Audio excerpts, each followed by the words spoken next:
Buenas tardes para todos. Una vez más nos unimos acá entre la Biblioteca Pública Piloto de Medellín para América Latina y el Fondo de Cultura Económica Filial Colombia desde su librería en Medellín, Fernando del Paso. Hemos decidido con la Piloto hacer esta alianza buscando ser compañía en tiempos que invitan a conversar, a leer, a vivir a una intimidad o un resguardo que pueda ser expansivo y del cual salamos fortalecidos y, ¿por qué no, amigos entre quienes nos acercamos por afinidades, así como amigos de los libros que puedan llegar de distintas partes? Un saludo a todo el equipo del Fondo de Cultura Económica, nuestra casa matriz, de todas las sucursales, si hay alguien que nos esté acompañando. Un saludo especial de nuestro director de la filial Colombia, el escritor Nahum Montt. Le doy pues esta tarde afortunada de mayo, de primavera, a Gustavo Adolfo Garcés. Gustavo Adolfo Garcés es un poeta y es también abogado y ha pasado por muchas lides y además de su ejercicio de la escritura, ha logrado la dimensión de ser maestro compartiendo de unas maneras muy particulares sus ejercicios creativos a partir de la escritura. El autor, como les decía, nuestro invitado de hoy, buenas tardes, Gustavo Adolfo. Hola, Olga Lucía.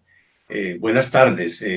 Muchas gracias a ti por la invitación y gracias también, por supuesto, a la librería de Fernando del Paso, a la Biblioteca Pública Piloto y también saludo y agradezco la compañía de las personas que nos están acompañando virtualmente.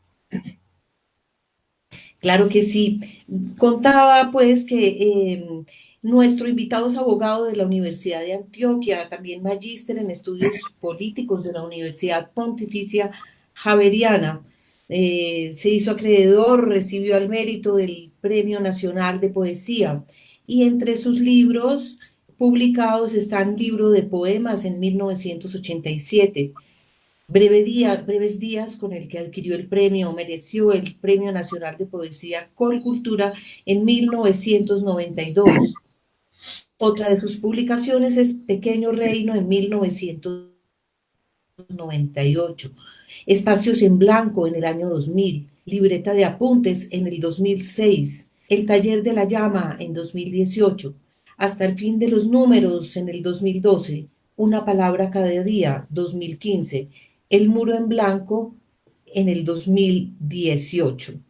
También tenemos otra edición muy interesante que se llama El Libro de Grabados. Es una antología poética de poemas de Gustavo Adolfo que ha publicado la Pontificia Universidad Javeriana. Este y El Muro en Blanco estarán disponibles en la librería Fernando del Paso para quienes les interese y a partir de escuchar hoy el gran privilegio de poemas de voz de su autor, podrán antojarse. Vamos entonces entrando en la materia de esta conversación. Gustavo Adolfo, eh, podríamos decir que tú eres un escritor de poemas cortos, pero logran una emoción profunda, una experiencia, una contemplación, una capacidad, diría yo, de elevar lo cotidiano a lo sublime. En estas y otras ideas iremos avanzando en el transcurso de la conversación, sacando pues desde atrás curiosidades del baúl de la memoria y por eso empiezo por hacer un motivo que está presente en la escritura, en los poemas de Gustavo Adolfo, que son los temas de la infancia. Eh, ese origen de ese germen poético viene de allí o es un revisitar de la memoria que logra la cualidad de elevarse a momento poético. Bueno, la infancia en todos los poetas hace presencia. En mi infancia tuve la fortuna de tener un abuelo, el abuelo materno, Francisco Escobar, que vivió una gran pasión por la poesía. su gran pasión realmente era decir poemas. No los declamaba, sino que con un tono neutro muy sencillo se sabía cientos de poemas. Entonces, desde que yo estaba muy niño, asistía a esa ceremonia sencilla pero trascendente del abuelo decir los poemas, del peruano Santos Chocano, de Gregorio Gutiérrez González, de Julio Flores, de José Asunción Silva. Entonces, siempre me sedujo pues ese gusto, ese amor del abuelo por las palabras, ese tono rítmico con que los decía. Entonces, a propósito de que hablas de la infancia, esa presencia del abuelo materno Francisco Escobar desde la infancia, intuyo, tiene mucho que ver en mi gusto por la poesía. ¿Podrías compartirnos algún poema en el que se aluda a alguno de esos momentos o que celebre la infancia como ese momento cautivo en la memoria del poema? En la memoria que es el Hay un poema. poema breve, casi todos mis poemas son breves, que tiene por título Infancia. Cuando vaya a leer poemas, si ustedes lo tienen a bien, dado que son muy breves, se acostumbra cuando los poemas son muy breves, decirlos o leerlos dos veces. Entonces, así lo voy a hacer. Hay uno que se llama Infancia y dice: la infancia regresa en silencio. Siento que me aprietan las manos de mi padre. Infancia. La infancia regresa en silencio. Siento que me aprietan las manos de mi padre. Y a propósito de Francisco Escobar, hay un poema de mi segundo libro que tú mencionabas, de Breves Días, que se llama Abuelo, y dice: en las noches, por el ruido de tu respiración, te sabíamos presa de fantasmas, pero los mediodías te llegaban con un calor dulce y dormías como un ángel. ¿Con quién sueñas, Francisco, ahora que llevas tantos días de siesta? Abuelo, en las noches, por el ruido de tu respiración, te sabíamos presa de fantasmas, pero los mediodías te llegaban con un calor dulce y dormías como un ángel. ¿Con quién sueñas, Francisco, ahora que llevas tantos días de siesta? Gracias, Gustavo. En efecto, son unas presencias allí bien fuertes y a la vez bien dulces. Un bonito momento de despegar y mira cómo las imágenes del campo, de los ancestros, siempre están grabadas en esa memoria de la infancia, como honrando el origen, además que nuestro origen como antioqueños es esencialmente campesino. Yo me quiero ir por las ramas y volármele un segundo a la poesía y preguntarte, tú que fuiste jugador profesional de tenis de mesa, ¿qué deporte? Sí, me preguntas por el tenis de mesa. Sí, No, venero el tenis de mesa. El, en la adolescencia lo descubrí en un club juvenil del barrio San Benito, donde vivían mis abuelos paternos. Me impresionó pues ver la mesa y el ruido de la bola y ver las raquetas. A los pocos días, unos amigos de mi edad, también adolescentes, me llevaron al Coliseo Menor, la sede de la Liga de Tenis de Mesa de Antioquia, y de allá no salí. Allá allá estuve muchos años entrenando, eh, haciendo parte pues de la selección de Antioquia. Trabajé muchos años como entrenador, eh, y prácticamente nunca he dejado de jugar. Realmente me apasiona, disfruto mucho jugando tenis de mesa. y de ahí pasaste a otro ping-pong mucho más serio que se llama el campo del derecho. ¿Cómo has convivido con el abogado y el poeta? Bueno, en 1975 entré a la Universidad de Antioquia a estudiar Derecho. uno entra con una especie de ilusión un tanto romántica, humanista de esa disciplina, y bueno, se topa uno con realidades muy severas, con ejercicios del derecho no tan puros, no tan justos, no tan democráticos. De todas formas, también le tengo afecto a mi profesión. Trabajé 24 años en la Procuraduría General de la Nación en Bogotá como abogado.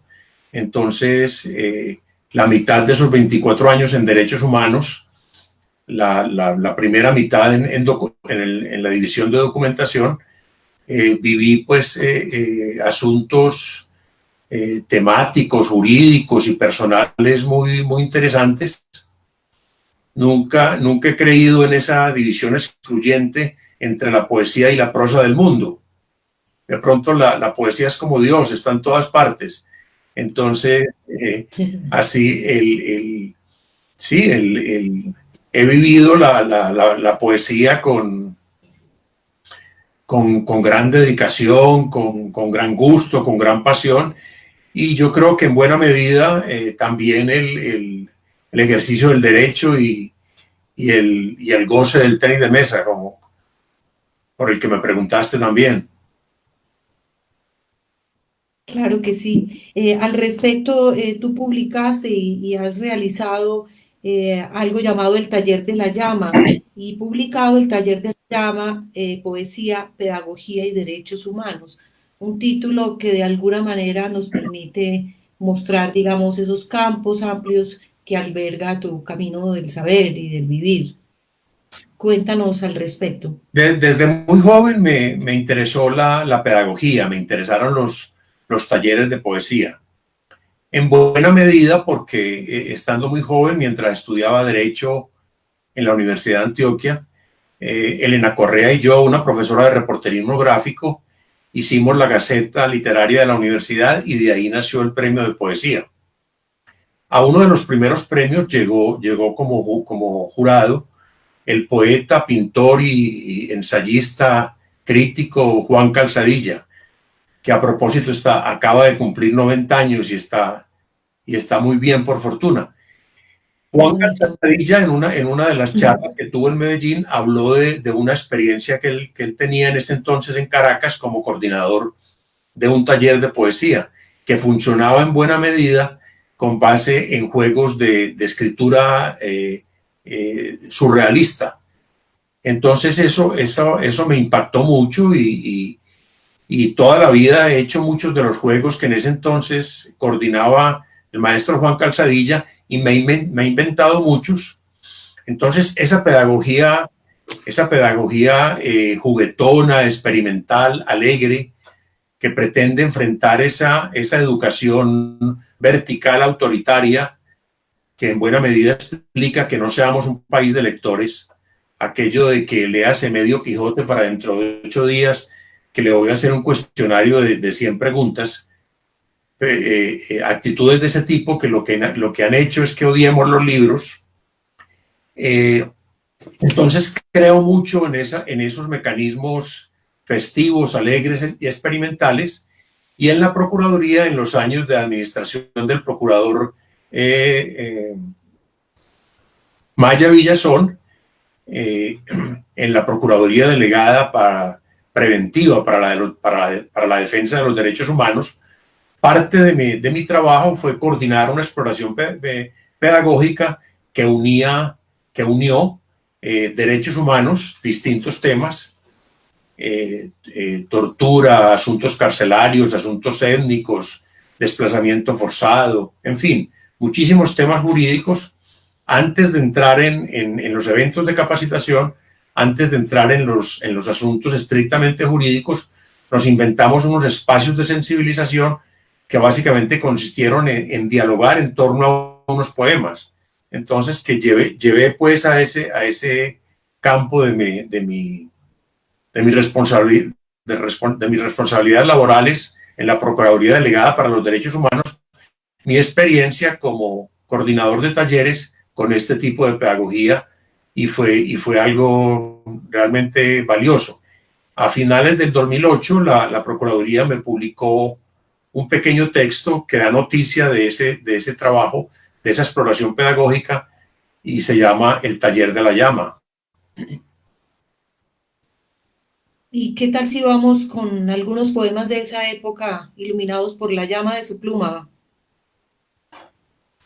Al- Bueno, si me permites, tengo aquí a la mano, pudiera traer un ejemplar de ese libro que publicó la Procuraduría y leer algunos de los poemas que escribieron algunos de los participantes. ¿Te parece? Pues si tú quisieras hacerlo, está bien, claro que sí.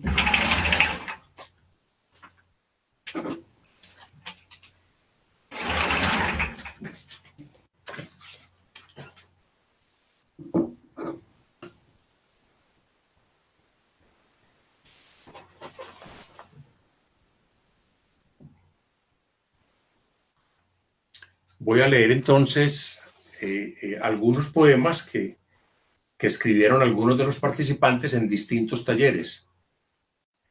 El título de este es Misa. Hasta la tropa es humilde cuando canta el capellán. Misa. Hasta la tropa es humilde cuando canta el capellán.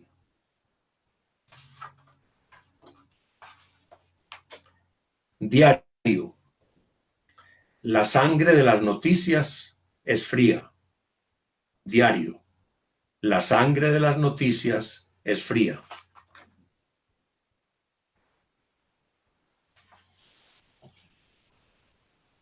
Calvario. Al lado del camino, un montoncito de piedras. Eso requiere, como dicen los pedagogos, algo de chispa pedagógica, de dispositivos pedagógicos. No es tan fácil pasarle a una víctima el micrófono y que empiece a hablar. Se trataba de crear una atmósfera horizontal, dialogal, para estimular que hubiera confianza y que las víctimas y otras personas hablaran de su experiencia en derechos humanos. Bueno, un ejercicio, Gustavo Adolfo, que nos trae a la realidad de la historia de Colombia hasta la actualidad, marcada por el dolor, por la guerra, por el conflicto.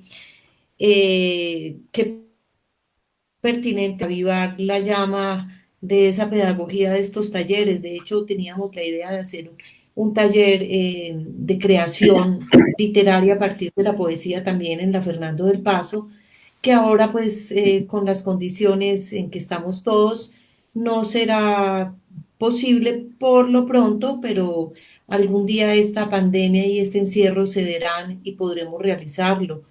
Entonces, espero que se animen a ese taller de la creación poética y volviendo pues a los temas que tocaba de su ejercicio pedagógico, desde esta institución que emana justicia en términos de los derechos humanos, las violaciones, las voces apagadas de muchas víctimas. Eso tiene relación, Gustavo Adolfo, con su viaje a la antigua Yugoslavia, un país que ya no existe, algo así como un no lugar. ¿Y cómo fue esa mirada de usted como colombiano yendo de un país asolado por el conflicto? Eso fue algo muy singular porque eh, nunca creí que mi primer viaje a Europa iba a ser justamente a ese país, a Bosnia y Herzegovina, cuya capital es Sarajevo. Trabajaba como representante de la Procuraduría en la Comisión Nacional de Búsqueda de Personas Desaparecidas. Entonces hubo cooperación internacional para que viajáramos a Sarajevo y conociéramos así pues de manera muy directa la experiencia afectiva y técnica y profesional con que buscaban a sus desaparecidos, con, con base en buena medida pues en una técnica del ADN. Fue una semana muy dura porque con una agenda muy intensa en fosas comunes, en morgues, en centros de reasociación de huesos, en diálogo con las víctimas, pero también una experiencia muy conmovedora, muy muy especial porque, como lo acabo de decir, se necesita también amor y afecto para buscar a los desaparecidos. Bueno, fuimos muy bien tratados en las noches, había unos espacios breves, más bien breves porque había que madrugar en que tomábamos buen vino y los anfitriones nos ofrecieron, nos llevaron a restaurantes deliciosos. Qué bien. Bueno, volvamos al campo de la poética y es cómo se instaló la poesía en su vida. ¿En qué momento fue esa ráfaga o el resultado de un proceso lento o anidaba ya en los primeros años? ¿Cómo se instaló su vida, Gustavo? La presencia de Francisco Escobar, el abuelo materno, como ya te contaba, intuyo que es bien importante. Pero cuando entré a estudiar Derecho en 1975 en la Universidad de Antioquia, me encontré con el que a partir de ese momento se convirtió en mi gran amigo, que es el poeta Alberto Vélez. Nos encontramos pues ambos empezando a estudiar Derecho y claro, empezó un diálogo frecuente en torno a lecturas, en torno a poemas. Y yo diría que ya, sí, en ese entonces, empezando a estudiar Derecho, ya experimenté esa necesidad profunda de leer cotidianamente poesía y de empezar y de ejercitarme en la escritura de poemas. Yo creo que quien escribe poesía experimenta una necesidad muy contundente en ese sentido de leer y escribir se convierte como en el centro, en el eje de su vida.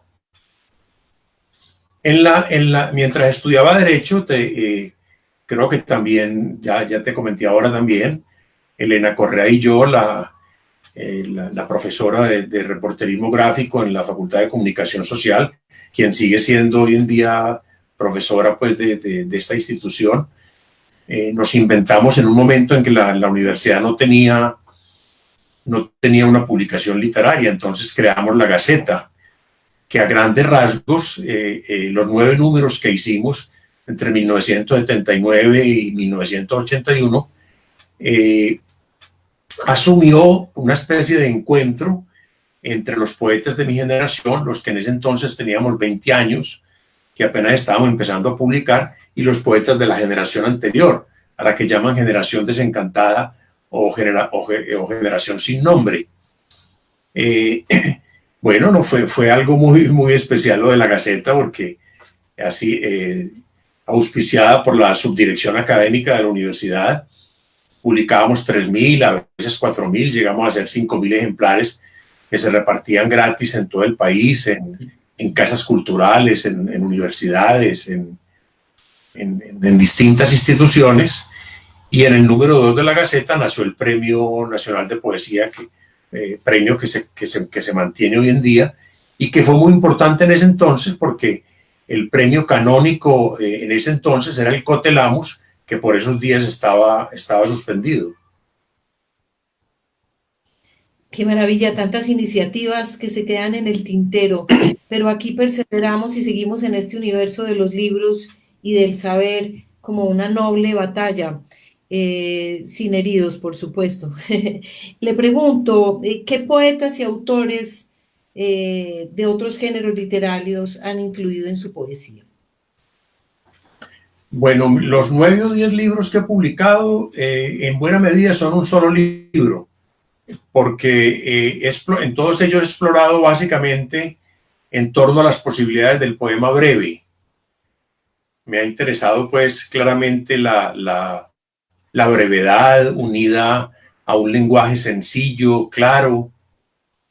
Con ese tipo de exploración está muy emparentado el haiku, está muy emparentado también el epigrama y sus dos vertientes, que es la vertiente amorosa y la otra vertiente crítica, mordaz, juguetona. Me ha interesado también la sencillez de parte de la poesía oriental y china. la sencillez y tono narrativo de buena parte de la poesía brasilera y portuguesa y de la poesía norteamericana. Todo ese tipo de presencias intuye uno, no es un asunto muy claramente consciente, tiene que ver en el tipo de poesía que escribo. Claro que sí, eso era una de las preguntas pues que tenía acá, que usted se adelanta en este fluir tan grato del discurso, su relación con el Oriente, ya que en su poesía realmente resuena, digamos, como el espíritu del haiku, pero muy afortunado en términos que es desde un lenguaje propio suyo, reconocible, y desde el contexto, los contextos locales, lo que hace que para sus poemas no sean un haiku que no comprendemos, sino más bien que está muy cercano a nuestra sensibilidad y nuestro mundo a donde pertenece. ¿Cómo surgió esa relación o esa mirada? Tal vez por esa búsqueda de la brevedad, de la economía del lenguaje que usted logra condensar en sus poemas. Cuando estaba empezando a estudiar Derecho, Gustavo Zuluaga, más conocido como Gustavo el Amaquero, un buen amigo de toda la vida, con el auspicio de la Biblioteca de la Universidad de Antioquia, hizo un cuadernillo con muchos haiku de muchos de los grandes maestros japoneses. Eso fue ese cuadernillo fue realmente conmovedor. Advertir uno pues que con tal brevedad, 3 versos que apenas suman 17 sílabas, se puede lograr tanta hondura y tanta capacidad de sugerencia. Entonces, mi interés por la brevedad tiene que ver muy en particular con ese cuadernillo que hizo Gustavo el Amaquero. También tiene que ver con la brevedad que empezaba a descubrir de los primeros libros de José Manuel Arango, también con algunos poemas breves de los primeros libros de poetas como Raúl Henao y Juan Manuel Roca, la brevedad también de los primeros libros de un poeta como Jaime Alberto Vélez. Claro que sí. Y mejor dicho, una playa de personajes fluyendo en este mundo de la literatura. Ahora quisiera preguntarle cuáles son sus herramientas para hacer un poema. ¿Cuáles son esos mecanismos gatillo que activan o que detonan la escritura? ¿Cómo es ese proceso escritural en usted? Trabajo mucho con apuntes, apuntes en el computador o en libretas o en cuadernos de pequeños comentarios de lecturas que hago, lecturas de poemas o de ensayos o de narraciones, apuntes sobre definiciones de palabras, sobre algunas opiniones que escucho en algunas conversaciones. Entonces me detengo en esos apuntes, pero esos apuntes, sí, esos apuntes son una especie de pretexto, porque al mirar esos apuntes se va dando una especie de alquimia muy especial y asisto a eso que mencionaba el gran Mallarmé, de que son las palabras las que mandan. En la creación del poema no es tanto lo que el poeta tenga en la cabeza y sobre lo que quiera escribir, sino que en la exploración, en la relación con las palabras, ellas son las que van definiendo muchas cosas, temas, personajes, aristas, situaciones. Cada vez estoy más convencido de que ellas son las que mandan. Obviamente el gusto y la pasión de uno se presta a ese quehacer de las palabras. En ese quehacer de las palabras, Gustavo Adolfo, ¿qué estructura podríamos decir que tienen sus poemas? ¿Cómo hace ya la mecánica misma de armar para que logre ese estilo, eso que ya es un estilo que usted posee? Sí, en esa construcción del poema breve me interesa lograr cierto ritmo, cierta atmósfera, eh, celebro con frecuencia los asuntos de la vida cotidiana. La poesía muchas veces lo que hace es como volver a mirar o descubrir y redescubrir tantos asuntos cotidianos llenos de encanto, de gracia, de milagro. Eso me interesa, como mirar el mundo, celebrarlo a través del poema, detenerme en muchos asuntos y emociones de la condición humana, el erotismo, el afecto, el dolor, la muerte, la tristeza, y tratar tratar mediante los poemas de que ellos susciten algún interés, de que el lector pueda encontrar en ellos una pizca de belleza, de inquietud.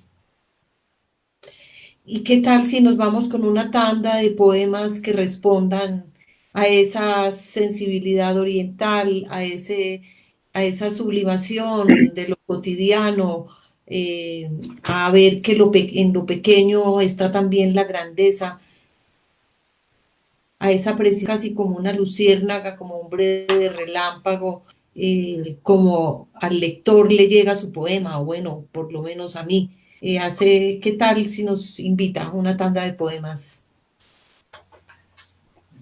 Bueno, entonces voy a leer unos cuantos, leyendo 2 veces cada poema, pues con el propósito de que de pronto quien lo escucha pueda degustar un poco más el poema, ahondar un poco más en él.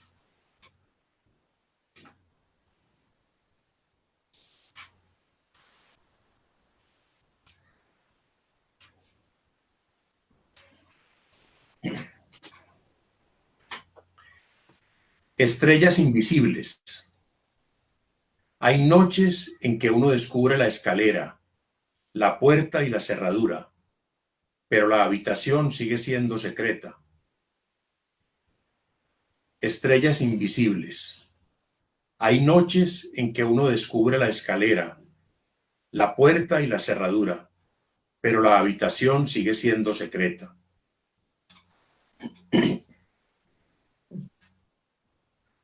Dragonear. ¿Cuáles asuntos afligen al dragón? ¿Por qué su gesto desapacible? ¿De cuáles actos se hace responsable? ¿Con qué afán se esmera en ser un monstruo? Dragonear. ¿Cuáles asuntos afligen al dragón? ¿Por qué su gesto desapacible? ¿De cuáles actos se hace responsable? ¿Con qué afán se esmera en ser un monstruo?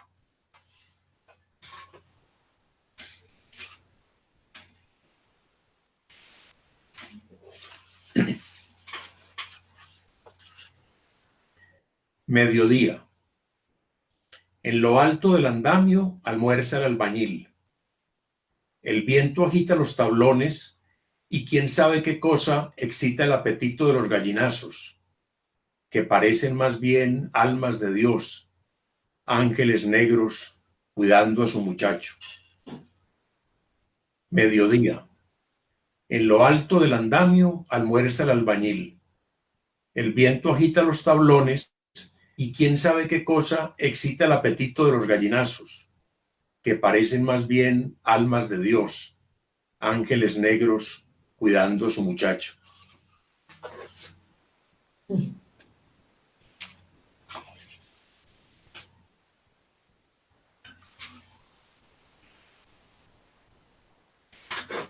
Leo, ¿te parece que lea unos cuantos de más? Sí, me parece muy bien. Yo creo que ese es el gran deleite de este encuentro, poder escuchar los poemas de voz de su autor, ¿no? Y ahora seguimos con otras preguntas que tenemos y con la participación de nuestra audiencia que vaya preparando también sus preguntas y comentarios. Dificultades de la poesía. La idea era beber un poco, ponernos alegres, pero nos emborrachamos en exceso y lo que hicimos fue tener una opinión demasiado buena de nosotros mismos. Dificultades de la poesía. La idea era beber un poco, ponernos alegres, pero nos emborrachamos en exceso y lo que hicimos fue tener una opinión demasiado buena de nosotros mismos. Permíteme un segundito. Coge este vaso de agua.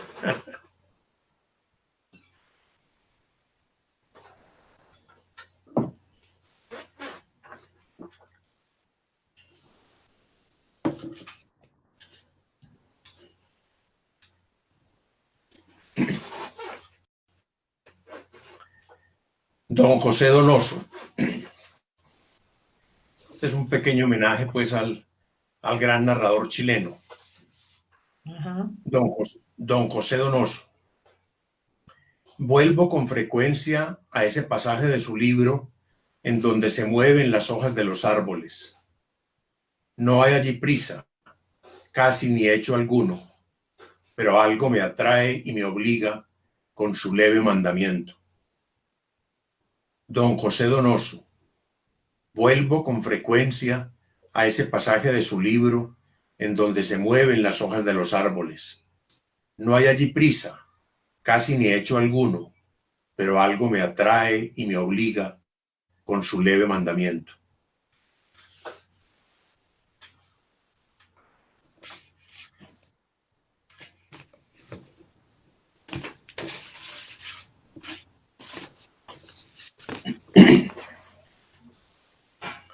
Las palabras. Las palabras que se las dan desactas, las que se sienten de mejor familia que el silencio. Las palabras.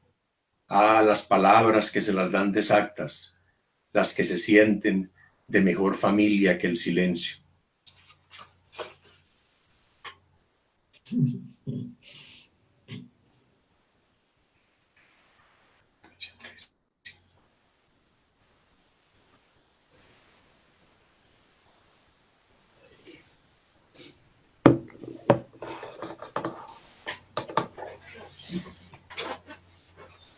Aquí vienen dos o tres poemas que tienen como título un número, que hacen parte de un pequeño libro que publicó la Universidad Nacional en el año 2012, que se llama Hasta el fin de los números.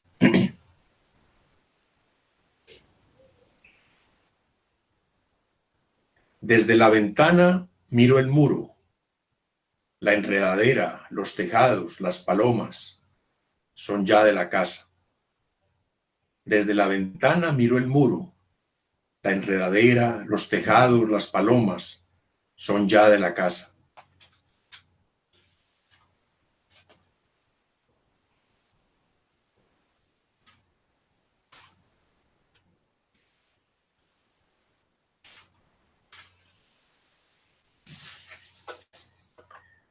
Las formas que no llevan a la verdad son la verdad. Las formas que no llevan a la verdad son la verdad.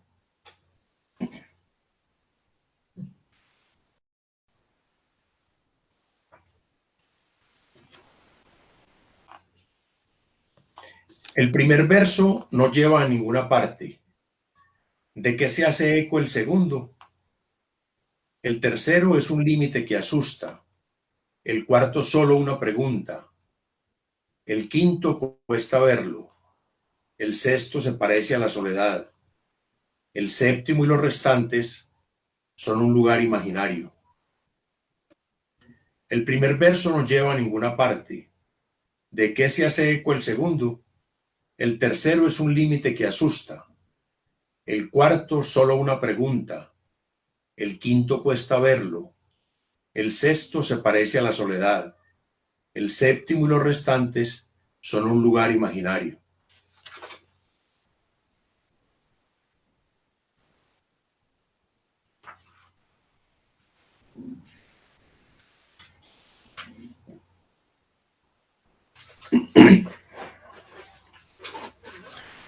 Este siguiente poema se llama El burro y es un poco menos breve, entonces lo voy a leer solo una vez. El burro. Bajo el sol de marzo, Junto al mar, el burro agoniza. No sabemos si la muerte lo apremia. Hay pájaros y nubes y mujeres con cestos repletos de legumbres. Tal vez un ángel lo espera. Se le acercan las lagartijas y la sombra del pino. Está próximo a entrar por el espejo y a que le crezcan alas. Giran los buitres.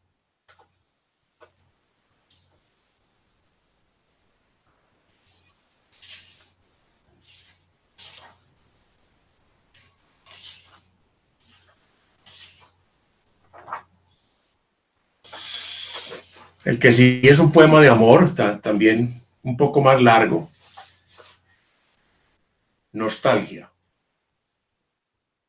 Nuestros paseos eran lentos. Parecía no tener afán el amor. Tal vez era suya la amorosidad con que mirábamos los pájaros, las nubes y el bosque. Las muchas horas en las terrazas de la ciudad. Todo en torno a su interés de aprender una frase en español. Yo gozaba de la voz que salía de sus labios húmedos, de su risa tratando de decir la palabra desatino. No supimos cómo hablar de la brevedad y caída de un imperio feliz.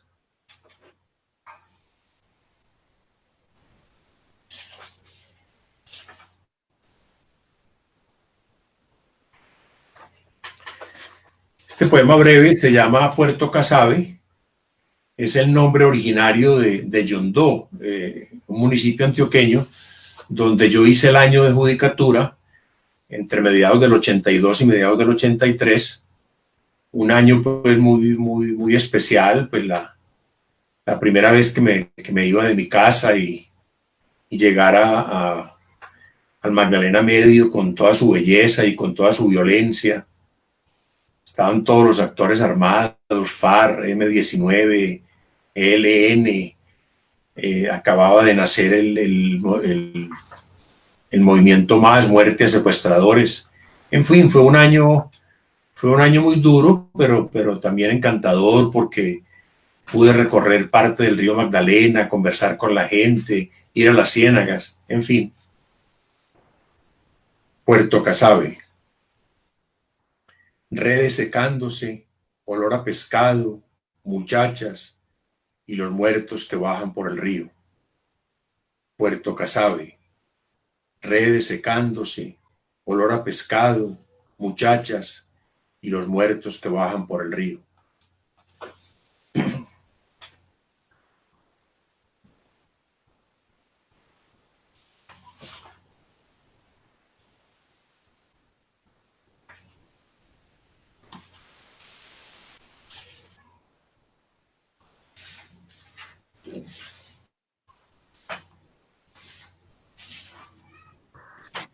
Bueno, y para terminar esta primera tanda de lectura, este último poema. Oración. En la carreta que remolca el buey van las montañas. Oración. En la carreta que remolca el buey van las montañas. Gracias, Gustavo. Me preguntaba yo por entre estas montañas, que incluso en tiempos del conocido escritor antioqueño Tomás Carrasquilla, era una provincia donde valía mucho el campo y donde los hombres se formaban y se volvían ilustrados de manera autodidacta y estando entre esas montañas, sin embargo, en una capacidad de actualización y de conocimientos de lo que pasaba en otras esferas del mundo y en otros países menos abandonados a su suerte. Esto pues me lleva a rememorar cómo fueron los libros realmente los cómplices de la construcción y la movilidad de nuestra cultura antioqueña. Un homenaje en memoria a todos esos que desde estas montañas fueron capaces de trascender y volar, desde el pensamiento, desde las letras. Entrando en materia de libros, ¿Qué poetas y autores de otros géneros eh, han tocado su poesía? Bueno, muchos. Disfruto con frecuencia de la lectura, también, además de libros de poemas, de ensayos y de novelas. Recientemente leí una novela extraordinaria, una novela magistral de John Williams, un narrador norteamericano, una novela que se publicó inicialmente en los años 60 y a la que no le pararon muchas bolas y fue como redescubierta en los últimos años. Esa novela se llama Stoner. Es con una prosa sencilla, una novela casi que breve, de breve y un poco más de volumen. Caracteriza todo lo que le pasa a un profesor universitario, pero con un nivel de hondura y de verdad encantadores. Acabo de leer también con mucho gusto una novela que me prestó el escritor amigo Liderman Vázquez, me la prestó recientemente, que se llama La casa de Dostoyevsky.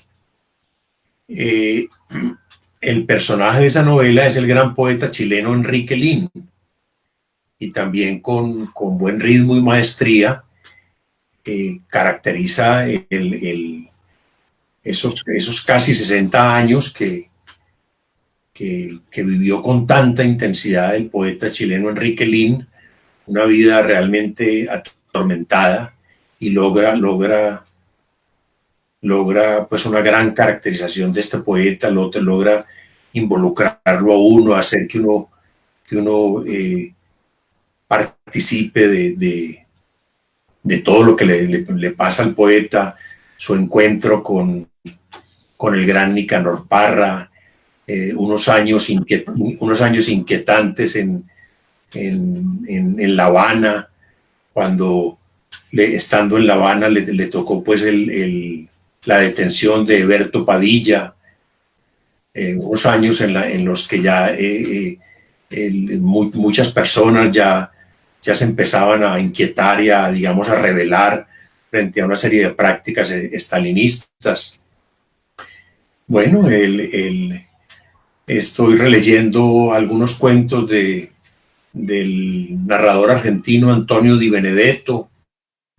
Estoy leyendo encantado de la vida los diarios de Emilio Renzi, de otro gran argentino, Ricardo Piglia. De muchas cosas disfruto, y esos libros realmente hacen que uno viaje, ¿cierto? Que uno participe y que uno asista a muchas reflexiones y situaciones. Gracias, Gustavo Adolfo. Yo le hago una última pregunta. De ahí pasamos a otra sesión de sus lecturas de poemas y abrimos a las preguntas que pueda tener la audiencia. La pregunta es, ¿cómo ve hoy el mundo usted, poeta? No, quisiera tener una visión más alegre, más esperanzada, pero no es así. Hay una dinámica capitalista que impone unas costumbres en donde la democracia, la realización de derechos no se viven de manera auténtica, honda, real. Esa lógica de la mayor ganancia, de la libre empresa, sin estados reguladores, sin estados realmente humanistas, demócratas, en la gran mayoría de los casos, hacen que los países vivan niveles de inequidad y de injusticia y de oprobio y casi que inimaginables. Pero aún así valoro y me sumo a las luchas sociales, al trabajo de los defensores de derechos humanos. No, no, no hay que ser derrotista, no hay que perder la ilusión y hay que trabajar siempre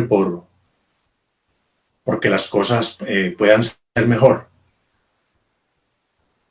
Así sea. Gracias por su transparente forma de estar aquí con nosotros en esta sesión.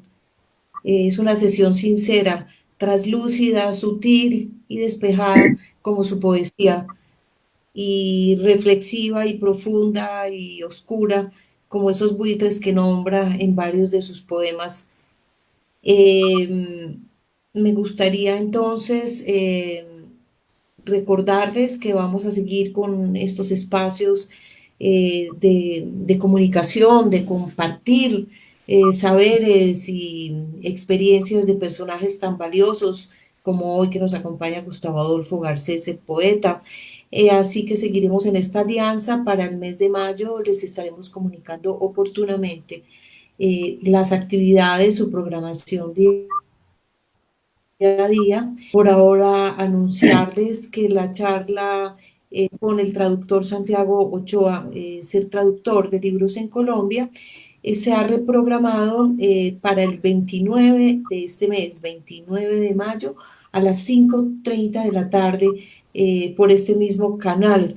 Y como les decía, ya les avisaremos con tiempo la continuidad de esta alianza entre la Biblioteca Pública Piloto y el Fondo de Cultura Económica para seguir produciendo encuentros y contenidos. Me gustaría que le diéramos voz si hay alguien que quiere agregar un comentario, si tiene alguna pregunta para formularle al maestro. Claro que sí.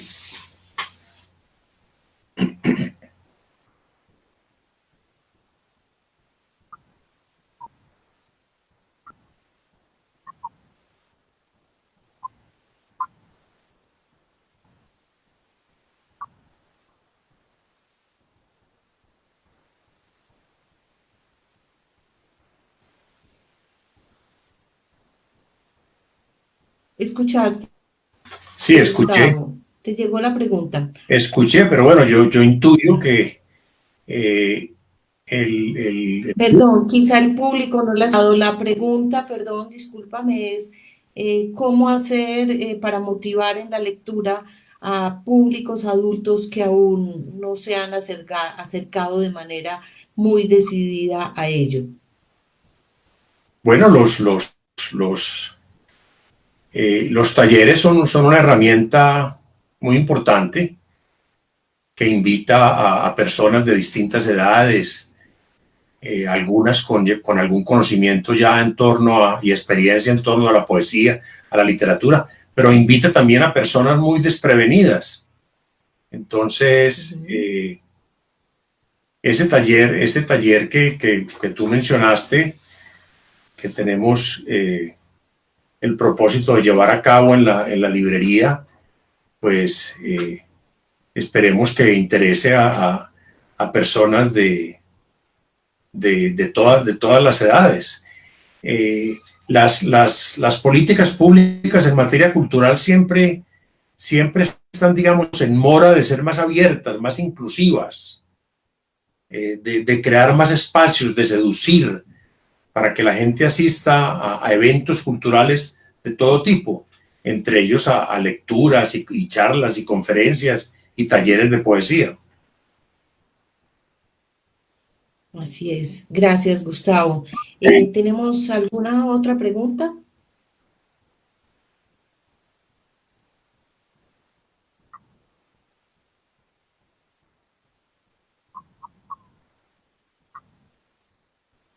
Dice María Vélez para Gustavo que un gusto oírle y verlo y escuchar sus... Bueno, ¿Algún otro comentario? me da mucha alegría, María, que hayas disfrutado de este rato.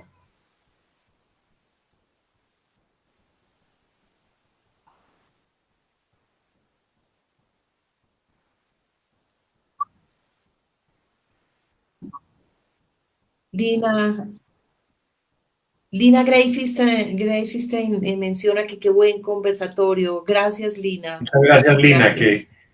qué bueno que estés disfrutando. ¿Y qué dice Armando? ¿Cuál otro?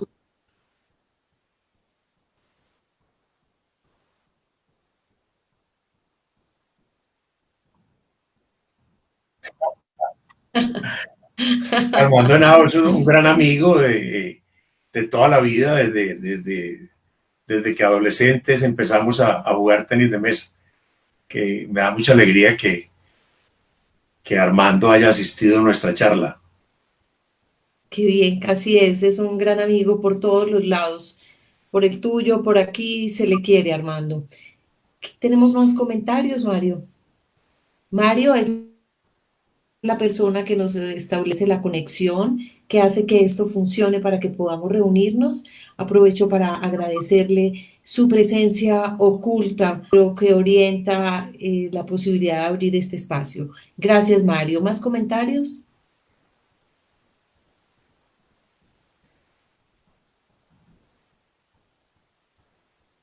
Bueno, entonces dejamos un par de minutos más esta transmisión al aire por si alguien quiere agregarse a las preguntas, los comentarios, a las inquietudes que pueda tener.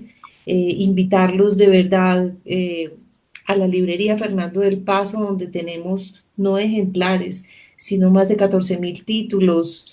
Así que es una realmente universo, una casa hecha de libros para el encuentro. Ahora el encuentro será dosificado, pero tenemos todas las medidas de precaución para garantizar la salud y para no dejar a nuestros lectores sin libros, además de que también estamos entrando con todo en la era digital a través de la venta virtual y el despacho vía domicilio también con todas las condiciones de bioseguridad. Esperemos pues que ese espacio cada vez pueda realmente abrir sus puertas y tener encuentros, así sea entre pequeñas personas, a disfrutar lo que es habitar una casa de los libros e irla llenando de presencias.